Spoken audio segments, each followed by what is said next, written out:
Backstage.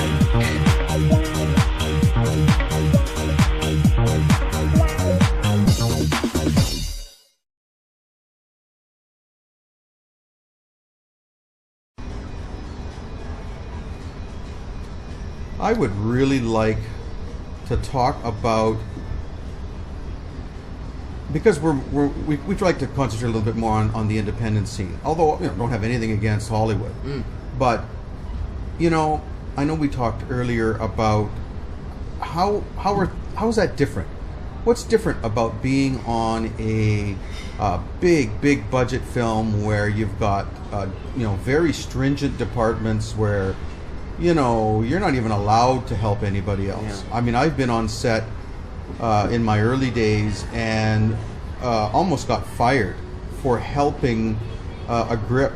A light was going to fall over, like literally. Yeah. It was on its way down, and I dropped what I was doing and I just ran over there and I grabbed it.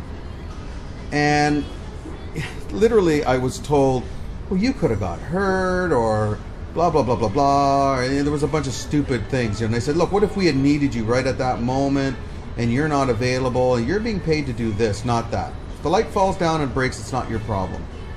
And I was really shocked by that. Not only would it have made a huge mess everywhere, and we would have had to stop shooting for half an hour while we cleaned it all up. They would have had to find another light.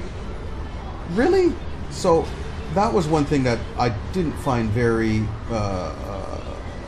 very heartening when I was there. So there's that kind of thing that I find very stringent, and there's a lot of good reasons for some of that, because it's got to be efficient and it's got to run. Yeah. What about more independent stuff? I mean, it's not like that, is it? No. No, it's not like that. The independent industry is for a particular type of person, just like the larger budget industry that we have in Vancouver and even Hollywood industry. I mean, this industry in general is for a particular type of person. So you got to kind of figure out who you are and what you want, and how you want to work. I agree with you. I've been in situations like that too. And there are rules, and those rules are there for a reason. And the unions help fix those rules down. And but sometimes even those rules get out of hand. And for instance, a situation like you were in the independent film industry, it is not like that.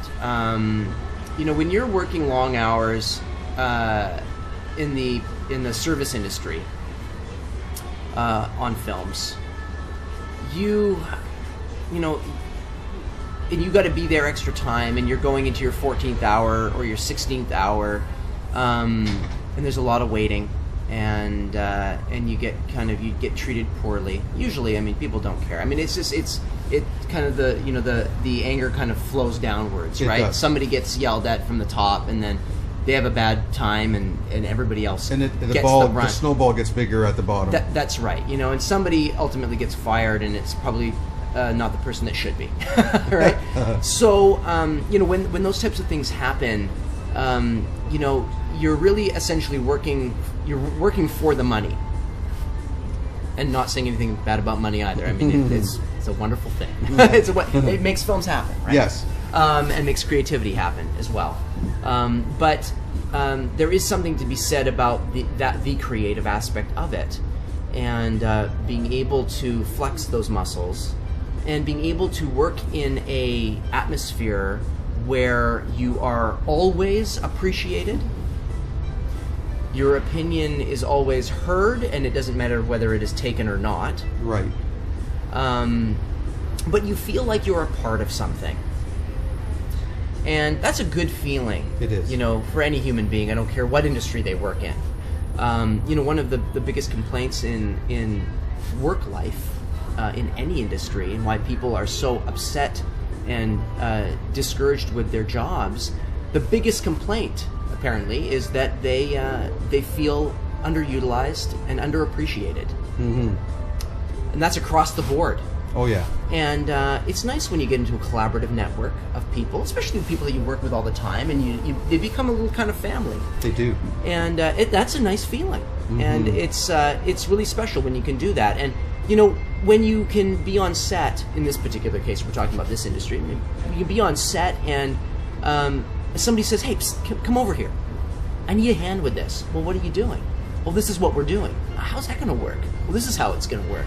That's incredible. I mean, I'm smiling right now because, I've experienced so much of it, and I do it. I say, hey, come on over here. Do you want to learn how to do this? Because I need your help. You don't have that poor PA standing in the middle of a field for the whole production, and nobody even says hello. Yeah. I mean, it's maybe, just maybe it's a necessity on a big film. Yes. I'm not going to make that decision, but it sure as heck doesn't happen on an independent. No, I mean, well, depending on how, well, I don't know about that, but depending on how large it is, because, there's situations on independent films where you got to park and you got to have access to that equipment, and it's got to stay in the truck or whatever it is, and you need somebody there. True. And it is a boring job, and that is a PA job. Right. But man, when it's so intimate, that person knows why they're there, and and we do, you get switched out, right? And you do get to, and you have the ability to express, hey, I was at the truck the other day, and I was there for like 4 hours. Do you mind if I be on set today? And your PM will go, yeah. I mean, we really appreciate you being there. Thank you. Yeah. Thank you very much. I mean, we know it's a boring job because we've all done it. We appreciate that you did it. Come on set and learn something. Do you know what I find too? I find that both the giver and the receiver receive when you do something like that. When you go out of your way, you see somebody standing there at a truck, and you go out of your way as an official of some sort of a production, and shake their hand and say thanks for coming, and you see the big smile on their face, or you bring them a hot chocolate or hot cocoa or something, and they smile and they, thank you very much. Everybody wins. It's not like I have to give up something to do that. I receive by doing that. And so when you get into that, almost every independent production I've ever been in, it's been more or less like that. You're right. I mean, you can't really pigeonhole it, but it's true. We have time. We have time to do that. And it only takes one or two people to sort of break the ice and start doing that on a production, on an independent production, and then suddenly everybody's doing it. Everybody's going out and thinking of others and looking around them and, gee, is there anything I can do? Oh, look at this cord. Someone's going to trip on it. And people just start doing that. It's like a virus, It is, and another great part about the independent film industry is that people get to move up through it. Yes. So, you might, and you often might be wearing more than one hat.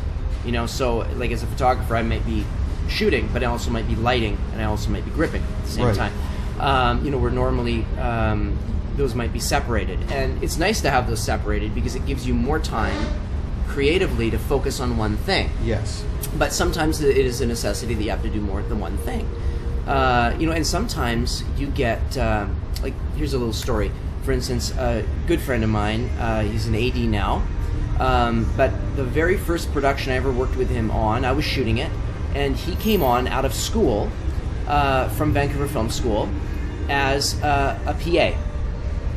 And he came on set, and he didn't really know what he wanted to do, and he was a couple of friends of his that were making the film, and they said, can you come out and do this for us, wrangle some cables, whatever. And he's like, yeah, I'm not doing anything on Sunday, sure, So he came out. Well, 3 days later, and I'm not kidding, 3 days later, this guy was ADing the production. They got rid of their AD. Right. And this guy was ADing it. I've worked with him subsequently. He's moved up in the industry, and he's probably one of the best ADs I have hands down ever worked with. Wow. He was, I mean, everybody kind of looked at him on that first production and went, you've got it, man. Like, you're unbelievable. You're unbelievable. And he just got moved up. Yeah. And he started from there because he could do the job, not knowing that he could do the job, and he just went along. That's his career. Right? Yeah. So, well, a lot goes on in the background, right? It's not just people that are right on set. There's all sorts of people. There's all sorts of jobs out there. There are. There's paper pushing type stuff. It's amazing all the little things that have to happen, and usually, on a small gig like that, it's usually one or two people doing all that stuff. But there's a place for everyone. If you love film, there's a place for you. That's true. Hey man, tell us about Pull Focus. Okay, so Pull Focus Film School it's really a boutique independent film school. Is really what it is. And Steve Rosenberg, the dean and coordinator of the school, he comes from a documentary background, and he really wanted to allow students to experience something different than the regular film schools out there, VFS and CAP and right. all the rest, and of course the larger schools in the States. He wanted to make a much more intimate circle of filmmakers, bring them through an intensive course so that they could feel like they could go through something, not be kind of stuck in a 2 or 3 or 4 year program, and be able to kind of how can I say, get their creative juices flowing, right, and be able to kind of be able to work and then get right out into what they wanted to do fresh and sort of move out there. So their mandate is really to work with small groups and get them prepared for their independent filmmaking right. careers. Right. So Pull Focus is really not about getting everybody out into the Hollywood North kind of large industry type of thing. Right. They're really focused on the independent filmmaker. How long have you been involved in Pull Focus? I've been involved with Pull Focus, I think, for 2 years now. Yeah. So I teach independent classes there, one-day courses, and I also teach lighting through their large program. Right. Yeah, their doc program. So it's not just big programs. I can go in and learn about lighting, or I can go in and learn about whatever. Correct. Okay. Yeah. I'd really like to come over one day to the school. What do you think? Yeah. Hey? Absolutely. Come on over. And watch you guys do your thing, and then get a little tour. Yeah. I think we love you guys. I mean, that's the whole thing. That's the whole. We love you too, Backstage. I've been hearing about this for a year and a half now, and it just we had a progression of guests that we wanted to get through, and we've kind of gotten through most of them now. So now we're digging to the real, the soft, gooey center. That good stuff. Oh yeah, the good stuff down below. Thank you appreciate it. Yeah, we'll let's do that. Let's try and talk to the guy, talk to the man, tell him we're nice people. Yeah. This was painless. It's okay, and we would love to do an episode and then talk to some students maybe even and say, hey, what did you come in for? Make it less scary. Right. Because I think that's what Pull Focus is all about. They are all about that. We have all kinds of avenues for filmmakers. People that are going to work during the day and wanting to come in and take classes at night. We've got full 4-month programs, 6-month programs. There's 15 instructors there who all work within the industry, all in different avenues. Right. And they're very successful at what they do. And they bring a lot of their expertise, of course, to the program, which is what Steve obviously wanted. Right. Because the classes are small, 8 to 10 people, you start to build and configure this network within, amongst the students. Mm-hmm. And there's some that really shine individually, and there's some that really understand that they work well together and collaboratively. Mm-hmm. And a lot of them go off and do exactly what they're wanting to do because they have the knowledge of how to do it now. There's an alumni program we have. I was just going to ask that. Yeah, there's an alumni program that we have where those students that really shine and want to participate can in fact be brought back by Full Focus in order to work intimately with the instructors in their business and industry. But there's lots to talk about, so you're more than welcome to come. We look forward to it, Damien. Thanks a lot. Excellent. Thanks for coming, man. Thanks.